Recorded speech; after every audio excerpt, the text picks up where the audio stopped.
Hello and welcome. You're watching today's headlines with Karan Thapar.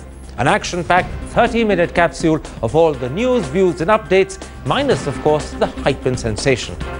Was there a marriage of convenience between the Indian Railways then headed by Mamta Banerjee and the Sharda Group? Fresh documents show that the chit fund company bagged an IRCTC contract when Mamta was the rail minister under UPA 1.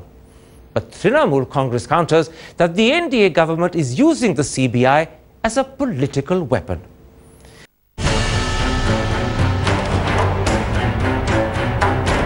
A multi-crore scam, one swindler and the death of million dreams. Now another twist to the Sharda chit fund scam, suggesting a possible direct link between Mamta Banerjee and Sharda Group. CBI sources point towards damning proof of the chit fund company bagging an IRCTC contract when Mamta Banerjee was rail minister. CBI sources say that Indian Railways-owned IRCTC had entered into a contract with Sharda Group-run Sharda Tours and Travels for operating tourist services to different destinations. The said contract apparently signed when Mamta was rail minister. The opposition already latching on to the issue to take on Mamta, and the TMC expectedly jumping to Didi's defense. So, if Sharda Tours and Travel extracts some favor, what I would rather say undue favor from the Ministry of Railway, which was at the time run by Mamta Banerjee, I will not be surprised of.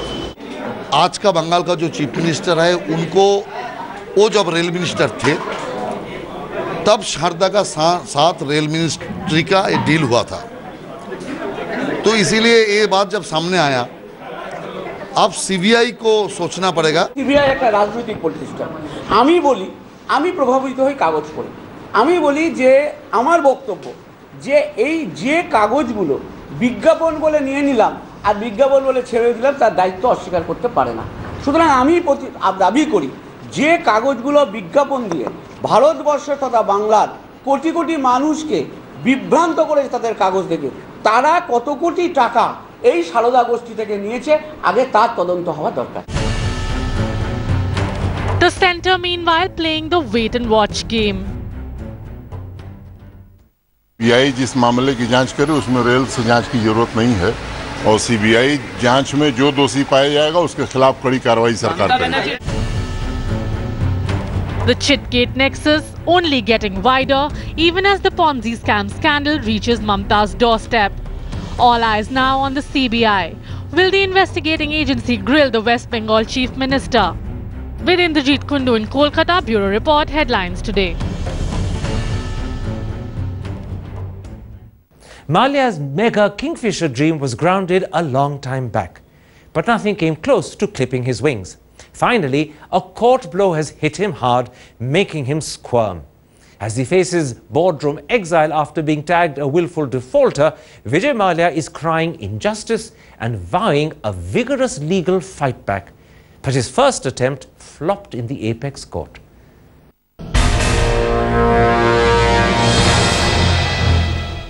The king of good times has fallen on bad times. The high-flying tycoon Vijay Mallya is staring at possible boardroom exile. The first debilitating salvo has been inflicted by a Kolkata-based bank, but Mallya is defiant. He vowed to mount a vigorous legal challenge against the United Bank of India's decision to declare him a willful defaulter. But his first bid to do that at the apex court fell flat. He was denied relief by the Supreme Court. The court threw out Mallya's plea, saying that he can move the High Court for relief. But defiance won't cut it. This hits Mallya where it will hurt. The tag means banks can lay claim to Mallya's Indian assets. The move will choke cash flow to Mallya's other firms, with no lending possible without an RBI note. Worse, it could cost Mallya his chair on the boards of United Breweries and United Spirits, as he no longer meets the criteria. And here's what is on the line.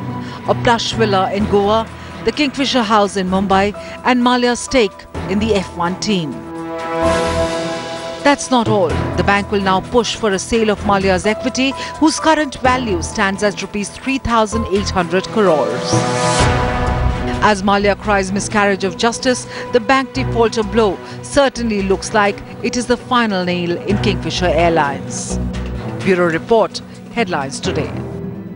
There's good, bad and ugly in the 100 days of the Modi Sarkar.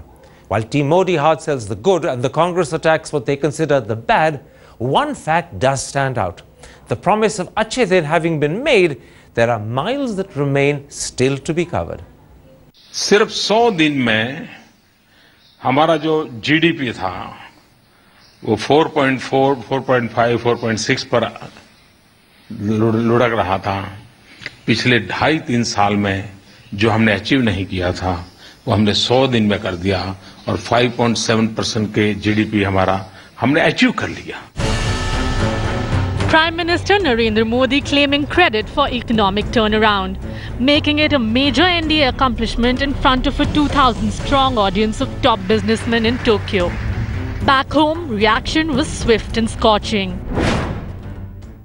These are facts as on record that whether the Prime Minister's Economic Advisory Council, whether the Reserve Bank of India or the interim budget gave the approximation of 5.5 to 5.6.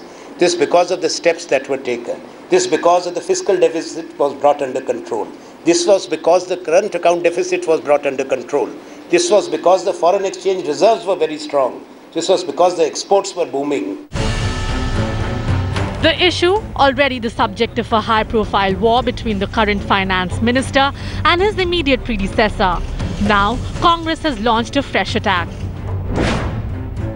An attack led by Congress President Sonia Gandhi, who raised the issue of prices, of unemployment, of a breakdown in law and order situation.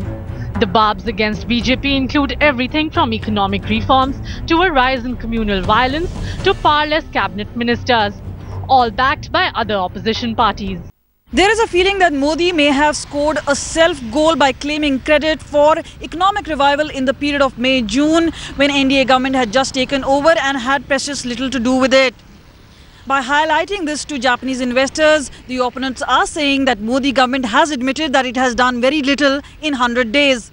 With Bureau Inputs and camera person Shakil Ahmed, this is Kamaljeet Sandhu in Delhi for Headlines Today. The question everybody is asking is whether Narendra Modi is overworking his ministers. The size of his cabinet is half the size of Manmohan Singh's cabinet. This could mean more work for each of the ministers.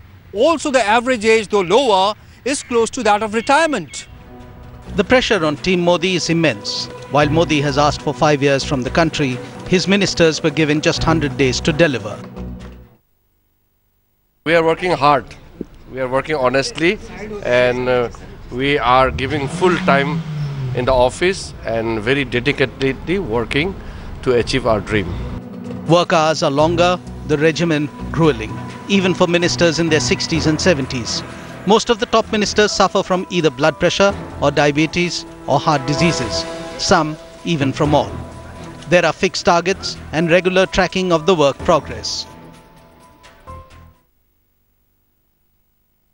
I was told that everybody is in the surveillance, so they must be under the duress and under the pressure. So, if this is the way this can sort 100 days is started, I pray for all that they must recover as early as possible and take care of their hopefully. I have my full sympathies with all those ministers under heavy stress because it is visible, very visible, that the chain of command is one person. Ministers don't have the freedom to operate, and in fact, not freedom, they are in fear. NDA ministers are, however, not as forthcoming, brushing off any suggestion that health issues are impeding their work. Not at all. हम लोग काम कर रहे हैं। अभी मेरे department में 1,80,000 करोड़ काम बंद थे, 50,000 करोड़ के कॉन्ट्रैक्टर सभी काम छोड़ के चले गए, पर हम परिस्थिति को बदल रहे हैं, हम उसमें मार्ग निकाल रहे हैं। और मेरा विश्वास है कि आप थोड़ा 2 महीने रुकिए, सब स्थिति अच्छी होगी, सब दौड़ने लगेंगे रोड और आपको देखने के लिए मिलेंगे। You are talking to Home Minister, either Arun Jaitley or Rajnath Singh. At least by and large, even the opposition, they have appreciated the budget was presented by Mr. Arun Jaitley. It was welcome throughout the country. However, there is little opposition in the Union Cabinet to Narendra Modi's hard taskmaster image. The Prime Minister has after all set the pace himself, rendering 9-hour days obsolete in government offices. Bureau Report, Headlines Today.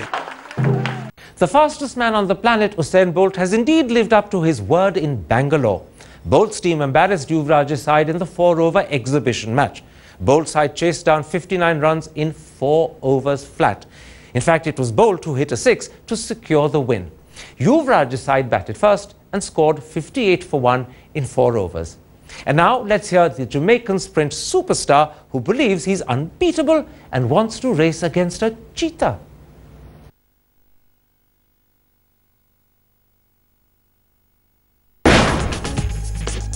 Well, I'm going to do one more season after Rio, and then I've always said I wanted to try to play football, so I think I might try to do that. I don't know how good that will be, but we'll see. Well, I'm really into music. Over the years, I've always danced, and I used to go to the clubs a lot, and then I really got into DJing. So for me, a cheetah I think would be cooler to try to compete against. That'd be kind of a great headline. Usain Bolt beats cheetah. For me, it's always a good thing to break your own records. But I think when I run, I always set goals to myself. For me, it's brilliant. It's my home country. For me, as an athlete, any athlete in the world, I think they live to play for their country. No matter how much you run for yourself, but when it's time to perform for your country, it's just an honor. My coach always says Justin Gatlin is a great competitor on a big moment. I know that Tyson Gay is a great competitor. Johan Blake is great. He's always on top of his game. So there's so many guys that are stepping up now that could become that person. So you never know. You just gotta watch and see. But I'm not gonna let anybody beat me. So hey. Yeah.